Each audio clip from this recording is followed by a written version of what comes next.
As the nation prepares for the 2019 general election, one issue of concern is the phenomenon of fake news.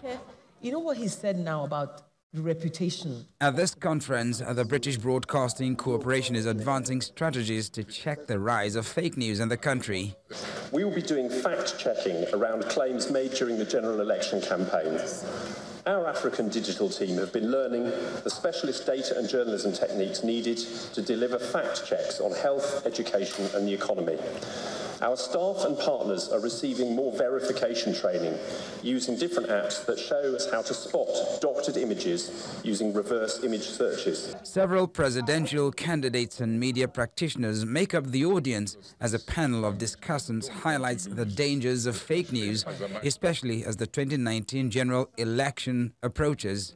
If governments are proactive, if agencies are proactive, if parastatals are proactive in putting out information in the public space, the chances of fake news gaining the ascendancy will be slightly reduced. But somebody who wants to misinform, somebody who wants to create confusion, somebody who wants to bring the country down, will still go ahead with this type of information. It infringes on professionalism.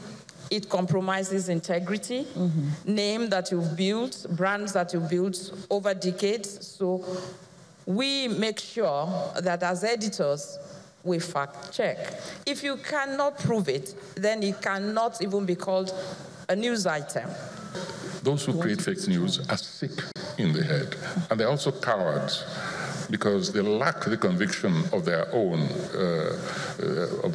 beliefs, and so they transfer to other people, what they really are thinking. And if we're not careful, World War III will be started by fake news, and that fake news probably will be generated by a Nigerian. I see some news that... Giving details of fake news concerning him, Vice President Osinbajo warns that the phenomenon is fast depleting the credibility of public information. The capacity of fake news to cause alarm and fear and even fatal violence has been demonstrated again and again.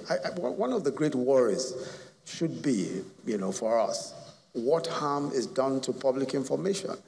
I think that the time may come, if nothing is done, when nothing will be believed or nothing will be believable.